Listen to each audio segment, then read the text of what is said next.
Uma Europa dividida, um homem em conflito e uma verdade incômoda. Uma Europa inteira parecia caminhar para frente, mas por dentro estava rachada. Reis governavam territórios imensos, bispos falavam em nome de Deus, exércitos protegiam fronteiras e o povo seguia vivendo como sempre viveu, obedecendo. Durante séculos, essa engrenagem funcionou porque quase ninguém ousava perguntar se aquilo era mesmo verdade.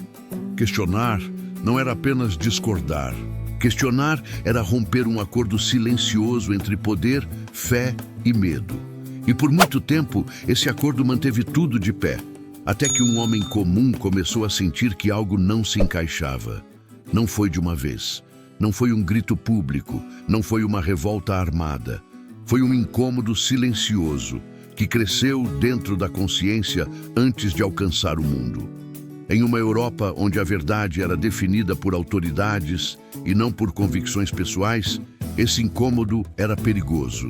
Porque quando uma pessoa começa a pensar por conta própria, todo o sistema precisa se defender. Na virada do século XVI, o continente europeu não era apenas um conjunto de países. Era um campo de forças. De um lado, o Sacro Império Romano Germânico, tentando manter unidade política em meio a dezenas de principados autônomos. Do outro, a Igreja Católica, não apenas como instituição espiritual, mas como potência econômica, jurídica e cultural. Entre eles, uma relação delicada. O imperador precisava da legitimação religiosa e a Igreja precisava da proteção política. Nenhum dos dois podia parecer fraco. E ambos temiam qualquer coisa que ameaçasse a ordem estabelecida. Para o povo comum, essa ordem parecia imutável. A salvação da alma passava pela obediência à Igreja. A segurança da vida passava pela submissão aos governantes. Não havia espaço para interpretações pessoais, muito menos para confrontos diretos. A fé era ensinada, não debatida. A verdade era transmitida, não investigada.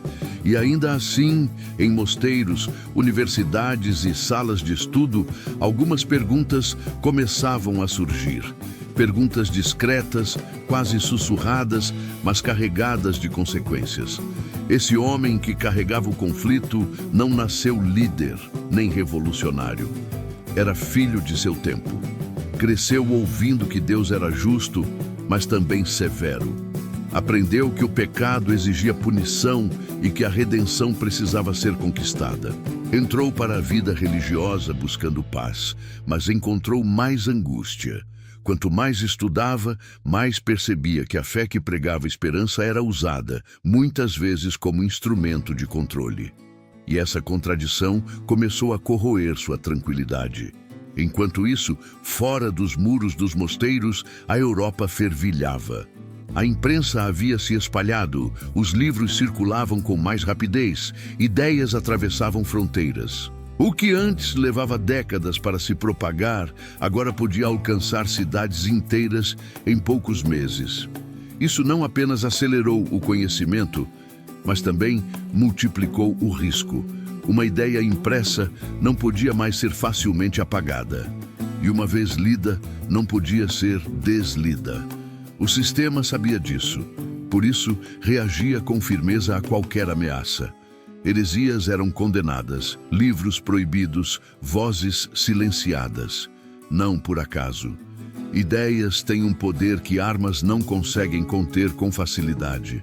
Elas atravessam muros, sobrevivem ao tempo e continuam agindo mesmo depois que o autor desaparece.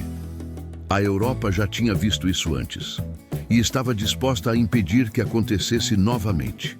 Foi nesse cenário que um conflito pessoal começou a se transformar em problema público. O que começou como reflexão teológica passou a tocar interesses econômicos. O que era debate acadêmico passou a afetar a autoridade papal.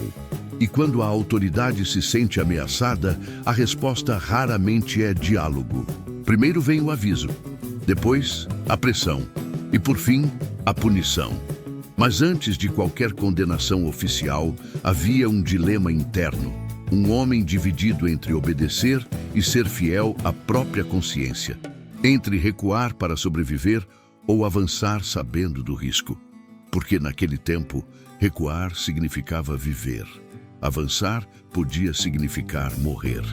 E não morrer de forma simbólica, mas literal. Prisão, exílio ou execução eram consequências reais para quem ousasse desafiar o sistema. Ainda assim, algo o empurrava adiante. Talvez não fosse coragem no sentido clássico. Talvez fosse incapacidade de fingir que não via mais o que havia visto. Uma vez que a consciência desperta, ela não aceita facilmente o silêncio. E esse era o maior perigo. Não o homem em si, mas o que ele representava. Se ele pudesse questionar, outros também poderiam. Se ele estivesse certo, toda a estrutura estaria errada. E isso não era aceitável. As tensões começaram a se acumular. Autoridades religiosas observavam com atenção. Príncipes avaliavam riscos políticos. O imperador, jovem e recém-coroado, precisava provar que tinha controle sobre seus territórios. Unificar o império era prioridade, e qualquer divisão ideológica era vista como ameaça direta à estabilidade. Uma Europa dividida era tudo o que ele não podia permitir. Foi então que se decidiu convocar uma grande assembleia. Um encontro que reuniria líderes políticos, representantes da igreja e autoridades do império. Oficialmente, o objetivo era discutir questões administrativas e buscar unidade. Na prática, todos sabiam que havia um nome no centro daquela reunião.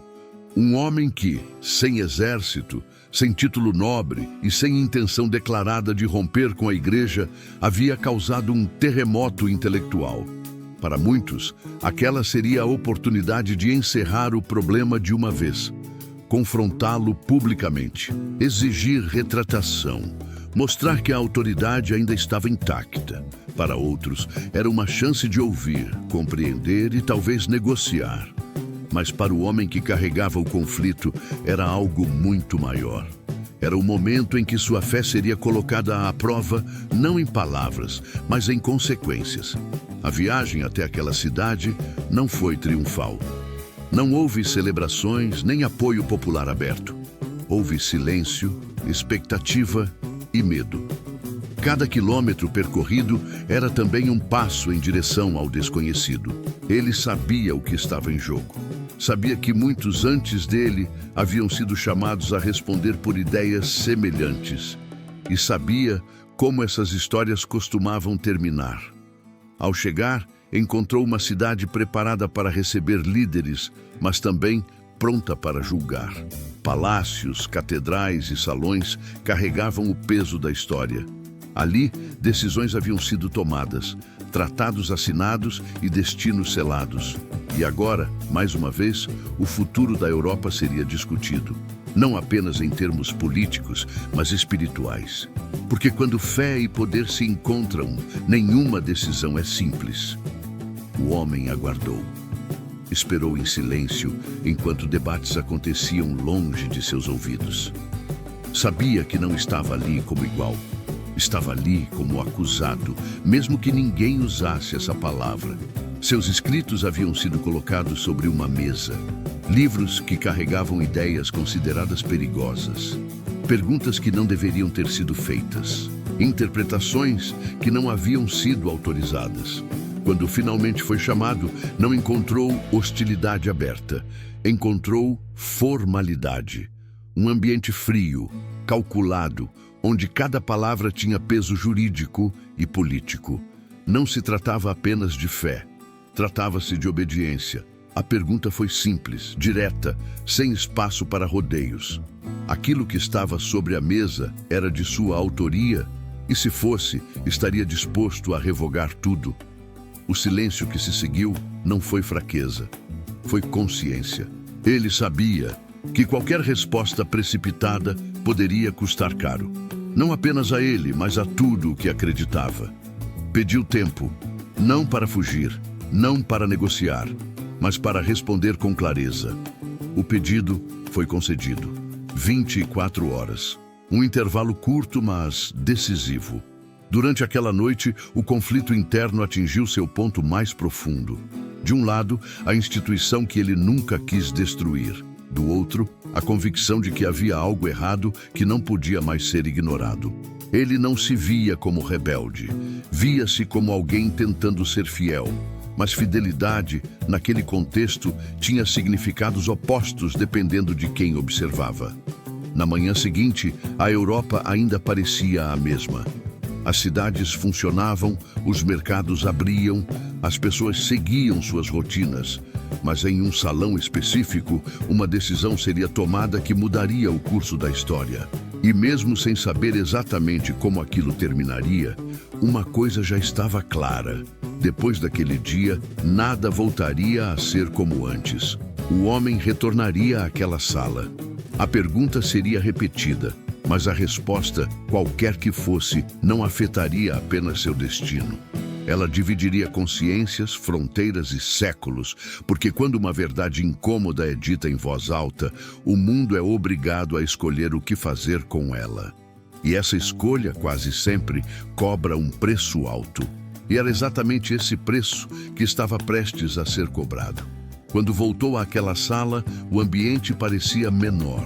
Não fisicamente, mas moralmente. O peso das paredes, dos olhares e do silêncio era maior do que no dia anterior. As autoridades estavam ali, sentadas, imóveis, representando instituições que haviam atravessado séculos sem precisar justificar suas decisões. A pergunta, no entanto, não havia mudado. Era simples, objetiva, quase burocrática. Aqueles livros eram de sua autoria? E se fossem, ele estaria disposto a revogá-los? Não havia mais espaço para pedidos de tempo. O intervalo havia terminado. O que estava diante dele não era apenas um conjunto de textos, mas o símbolo de tudo o que havia sido questionado. Revogar significaria admitir erro, submeter a própria consciência à autoridade externa e encerrar o conflito. Não revogar significaria assumir todas as consequências que já estavam implícitas desde o primeiro momento em que aquelas ideias ganharam o mundo. Ele se levantou. Não como alguém que se prepara para discursar, mas como alguém que precisa explicar quem é. Antes de falar em livros, falou em intenções. Disse que seus escritos não tinham um único propósito. Alguns tratavam da fé cristã de maneira simples, acessível, buscando edificar, não destruir. Outros apontavam abusos, não para humilhar pessoas, mas para denunciar práticas que, em sua convicção, contrariavam o próprio Evangelho. Havia ainda textos mais duros, direcionados àqueles que sustentavam o sistema que ele via como opressor. Revogar tudo, disse ele, seria agir contra aquilo que considerava verdadeiro e justo. Enquanto falava, o conflito se tornava evidente. Ele não se colocava como infalível. Reconhecia sua condição humana, sua possibilidade de erro, sua limitação. Mas deixava claro que não poderia agir contra aquilo que, após estudo e reflexão, entendia como coerente com as Escrituras. Não se tratava de orgulho intelectual. Tratava-se de fidelidade à própria consciência. E naquele tempo, consciência era uma palavra perigosa. As autoridades ouviram, algumas com impaciência, outras com atenção estratégica. O problema não era apenas o conteúdo da resposta, mas o precedente que ela criava. Se um monge pudesse dizer que sua consciência estava acima de decisões conciliares e decretos papais, o que impediria outros de fazerem o mesmo? O que sustentaria a unidade? O que manteria a obediência? A tensão crescia porque a resposta não encerrava a questão. Pelo contrário, ampliava o problema. Não havia revogação clara, não havia submissão explícita. Havia uma recusa fundamentada, articulada, pública. Isso exigia uma reação à altura. Mas qualquer reação precipitada poderia transformar aquele homem em mártir. E mártires são perigosos. Eles morrem, mas suas ideias sobrevivem com ainda mais força. Por isso, a Assembleia foi suspensa temporariamente. Os líderes precisavam deliberar, precisavam calcular riscos, precisavam decidir se o confronto direto era a melhor saída ou se ainda havia espaço para negociação. Enquanto isso, o homem aguardava. Não como alguém tranquilo, mas como alguém consciente de que cada minuto de espera era também um teste psicológico. A incerteza, muitas vezes, é mais cruel do que a condenação imediata. Nos corredores, rumores se espalhavam. Alguns diziam que ele havia se retratado parcialmente. Outros afirmavam que havia desafiado abertamente a autoridade imperial. A verdade era mais complexa, mas em tempos de tensão, complexidade raramente interessa. As pessoas escolhem lados antes mesmo de entender o que está em jogo, e a Europa começava lentamente a se dividir. Quando a Assembleia foi retomada, a atmosfera havia mudado. A formalidade deu lugar à urgência. A pergunta foi feita novamente, dessa vez de forma ainda mais direta. Não havia espaço para explicações longas. Queriam uma resposta simples: sim ou não. Revogaria ou não revogaria. Foi nesse momento que a história alcançou seu ponto de ruptura. O homem se levantou mais uma vez, consciente de que aquela seria a última oportunidade de voltar atrás. Não havia mais zonas cinzentas, não havia mais linguagem diplomática possível. O que seria dito ali ecoaria muito além daquela sala. Ele falou da autoridade das Escrituras. Falou da falibilidade humana, inclusive de líderes religiosos e concílios. Disse que não podia aceitar decisões que contrariassem aquilo que para ele era claramente ensinado pela palavra de Deus. Declarou que sua consciência estava cativa a essa convicção e que agir contra ela seria inseguro e errado. Não se retrataria, não podia, não naquele contexto, não daquela forma. A sala permaneceu em silêncio. Não um silêncio de surpresa, mas de confirmação. Todos sabiam que aquele era o ponto sem retorno. A resposta havia sido dada. Não restava mais nada a discutir naquele momento. O imperador, jovem, mas já pressionado por responsabilidades imensas, não escondeu seu desagrado.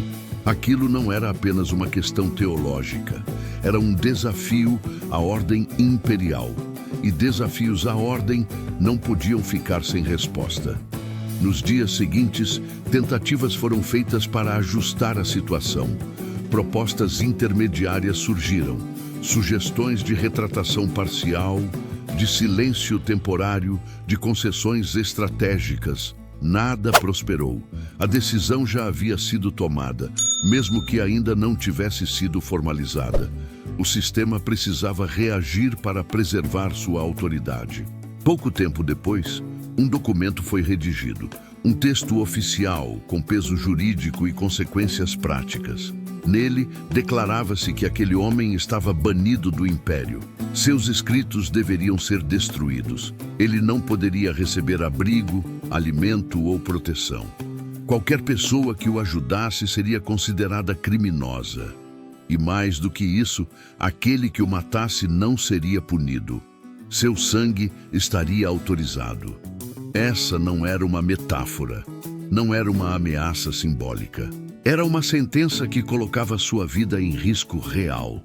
A partir daquele momento, ele não era apenas um dissidente.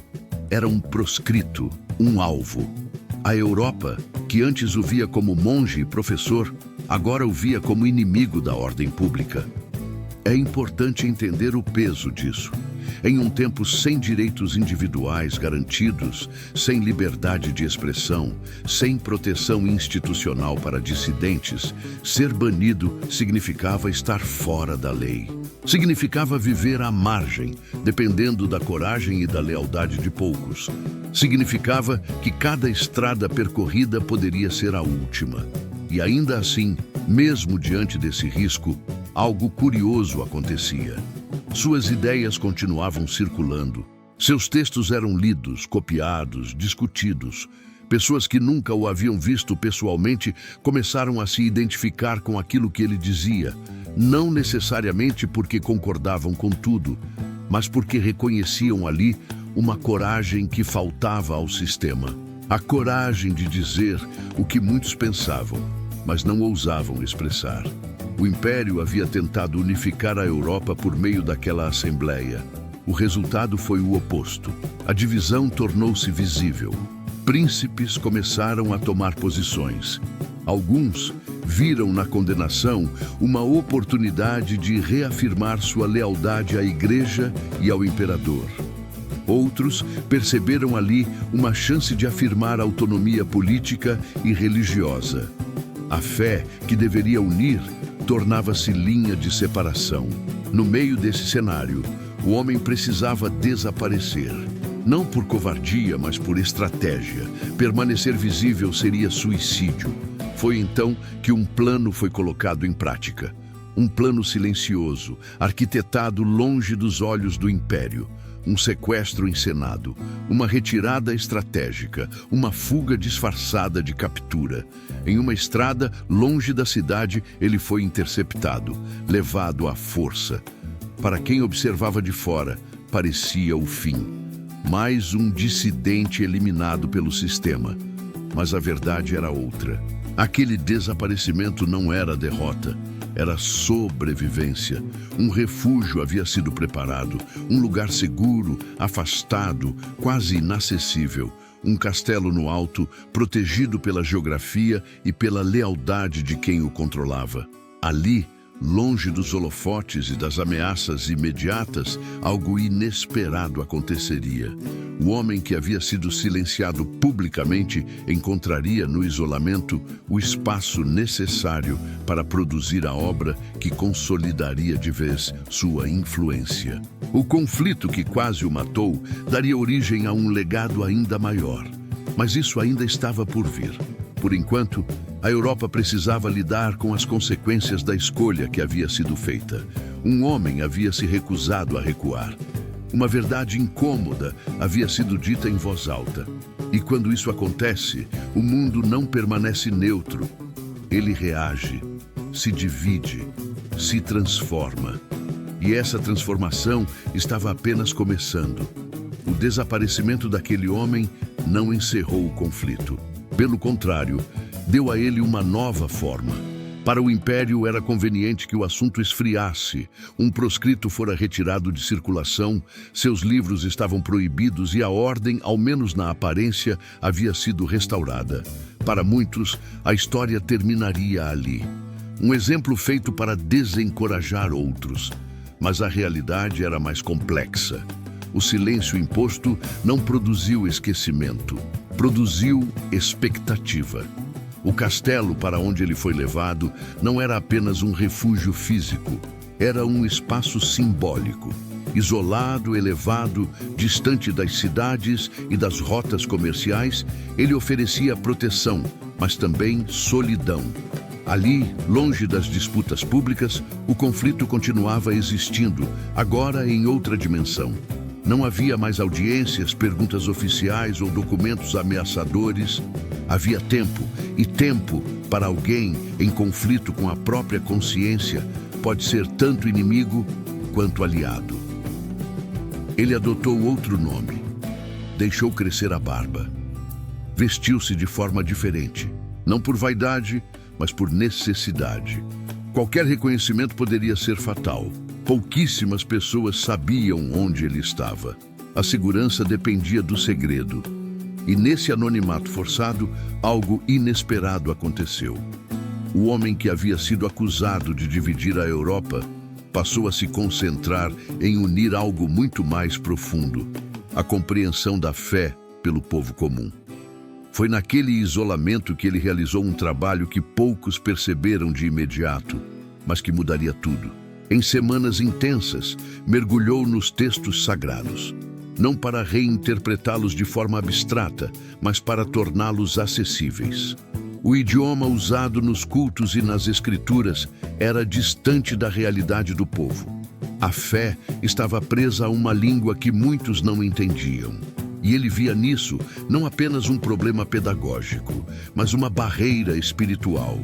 Traduzir não era um ato neutro, era uma escolha política, cultural e teológica. Ao traduzir, ele tirava das mãos da instituição o monopólio da interpretação. Dava às pessoas comuns a possibilidade de ler, pensar e julgar por si mesmas. Isso era profundamente subversivo. Não exigia confronto armado. Não dependia de discursos inflamados. Bastava permitir que alguém lesse e entendesse.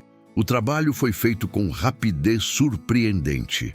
Não por pressa inconsequente, mas por urgência interior. Ele sabia que o tempo era curto. Sabia que o império não ficaria inerte para sempre. E sabia que, mesmo escondido, não estava fora de perigo. Ainda assim, continuou. Linha por linha, palavra por palavra, construiu algo que escaparia ao controle de qualquer autoridade. Quando o texto começou a circular, o impacto foi imediato. Pessoas que nunca haviam tido acesso direto às escrituras, agora podiam lê-las em sua própria língua. Famílias se reuniam para ouvir a leitura. Comunidades inteiras começavam a discutir passagens, interpretar significados, fazer perguntas. A fé deixava de ser apenas recebida e passava a ser vivida de forma consciente. Isso assustou muita gente, porque uma fé consciente é difícil de controlar. Uma fé baseada em convicção pessoal não se dobra facilmente à ameaça. E foi exatamente isso que começou a acontecer. Em cidades, vilas e principados, ideias semelhantes surgiam, não necessariamente idênticas, mas alinhadas em um ponto central. A autoridade final não estava em decretos humanos, mas naquilo que cada um entendia como verdade diante de Deus. O homem, ainda escondido, acompanhava tudo à distância. Não se via como líder de um movimento, não queria ser o centro, mas entendia que algo maior estava em curso. A divisão que antes era apenas teórica, agora se tornava prática. Governantes precisavam decidir qual posição adotar. Permanecer alinhados ao império e à igreja significava reprimir essas ideias. Apoiá-las significava desafiar a ordem estabelecida. Alguns príncipes viram nisso uma oportunidade.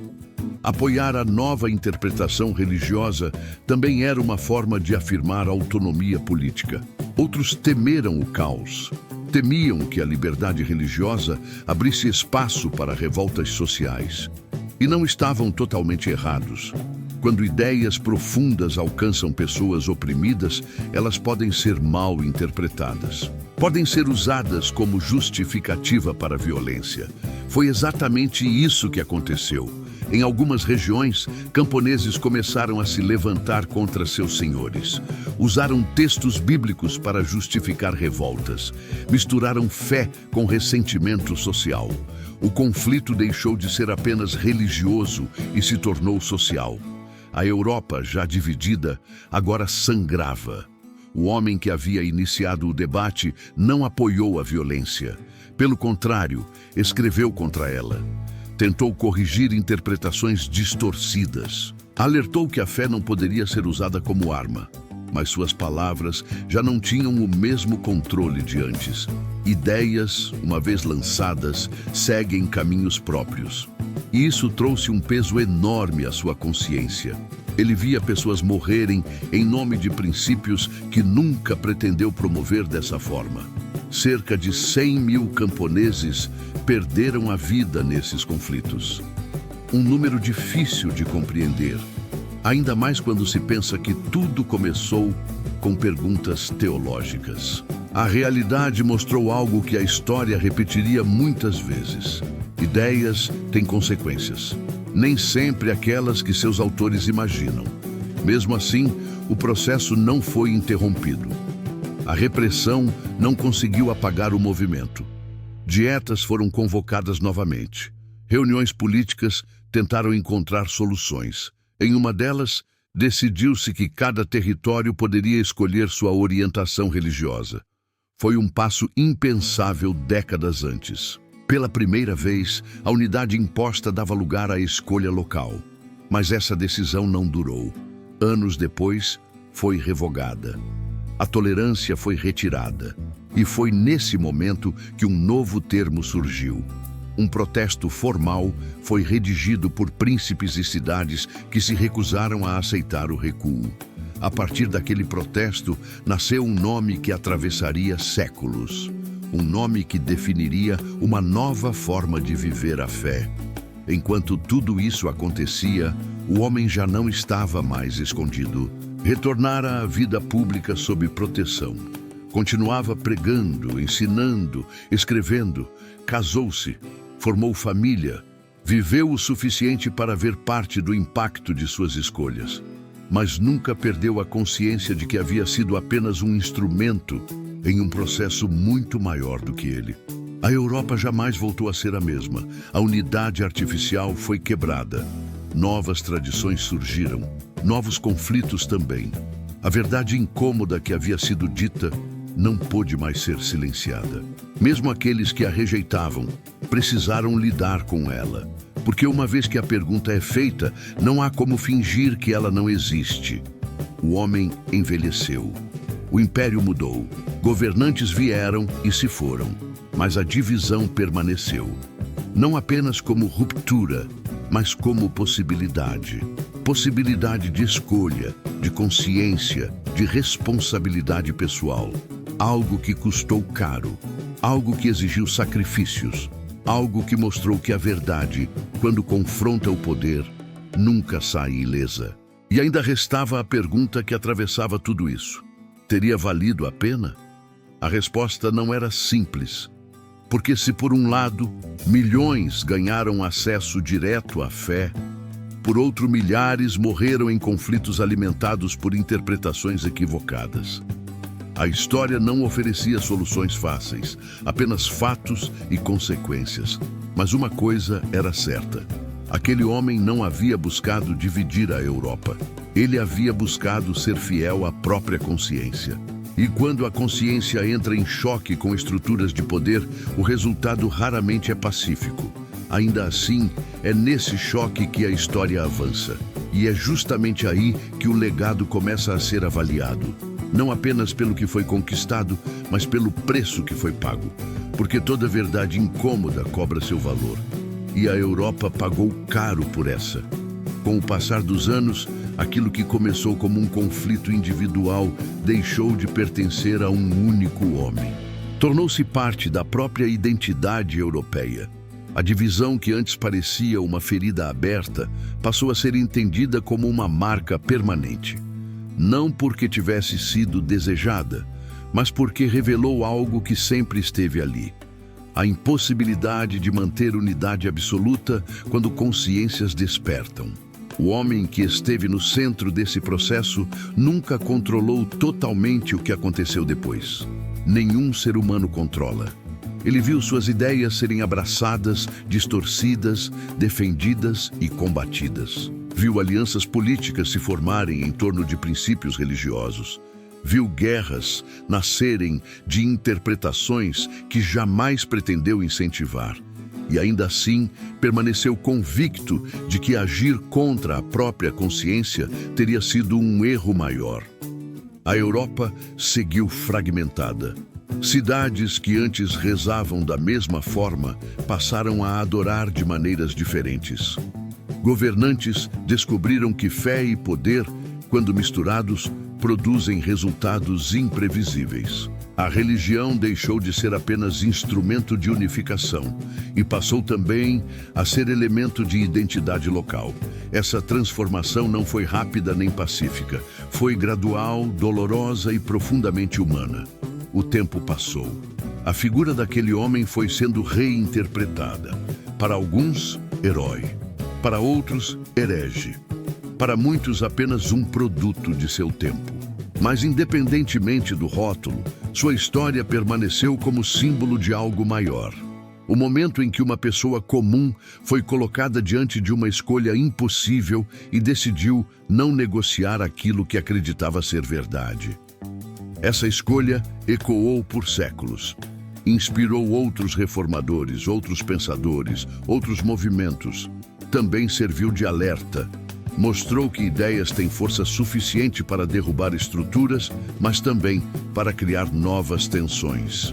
Que a liberdade de consciência é valiosa, mas exige responsabilidade. E que nem toda verdade, quando proclamada, produz imediatamente paz. Hoje, olhando para trás, é fácil romantizar. Transformar o conflito em narrativa épica, simplificar decisões complexas. Mas a realidade foi muito mais dura. Havia medo, havia dúvida. Havia noites em que a convicção pesava mais do que qualquer punição externa. O custo não foi apenas político ou institucional, foi pessoal. O homem envelheceu sabendo que jamais teria controle total sobre o legado que deixou. Mas também sabia que havia sido fiel àquilo que, no fundo, acreditava ser maior do que ele mesmo. E talvez seja isso que torna sua história tão perturbadora. Porque ela nos obriga a olhar para nós mesmos. Quantas vezes preferimos o conforto do silêncio à inquietação da verdade? Quantas vezes aceitamos estruturas injustas porque questioná-las parece caro demais? Quantas vezes confundimos unidade com obediência cega e paz com ausência de confronto? A história não oferece respostas prontas, mas insiste em nos fazer perguntas. A Europa que emergiu desse processo não foi melhor em todos os aspectos, mas foi diferente, mais plural, mais consciente de suas fraturas, mais exposta às consequências de suas escolhas. A verdade incômoda que dividiu continentes também abriu espaço para a reflexão, para a responsabilidade individual e para a compreensão de que fé, quando imposta, perde sua essência. Talvez o maior legado não tenha sido a ruptura institucional, mas a afirmação de que a consciência humana não pode ser completamente domesticada. Que por mais poder que uma estrutura acumule, sempre haverá alguém disposto a perguntar se aquilo é mesmo verdade. E enquanto essa pergunta existir, a história continuará se movendo. O homem em conflito já não está mais aqui. O império que o julgou também não. Muitas das instituições envolvidas mudaram profundamente. Mas o dilema permanece. Verdade ou conveniência? Consciência ou submissão? Silêncio seguro ou palavra perigosa?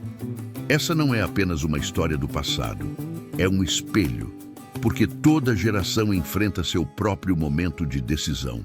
Nem sempre diante de reis ou imperadores, mas diante de pressões sociais, religiosas ou culturais que exigem conformidade. E a pergunta continua sendo a mesma. Até onde estamos dispostos a ir para não trair aquilo que acreditamos ser verdadeiro? Se essa história te fez pensar, talvez seja porque ela não pertence apenas aos livros. Ela atravessa séculos justamente porque toca algo que nunca envelhece. O conflito entre poder e verdade, entre medo e consciência, entre silêncio e responsabilidade. E agora que você chegou até aqui, vale a pena perguntar: quantas verdades incômodas ainda estão esperando alguém disposto a não recuar? Se essa reflexão fez sentido para você, deixe seu comentário. Quero saber como você enxerga esse conflito hoje. Curta este vídeo, compartilhe com alguém que gosta de história e reflexão e se inscreva no canal para continuar essa jornada. Porque entender o passado não muda apenas o que sabemos, muda a forma como escolhemos viver no presente. E dentro de cada um de nós ainda existe uma Europa dividida, um homem em conflito e uma verdade esperando para ser encarada.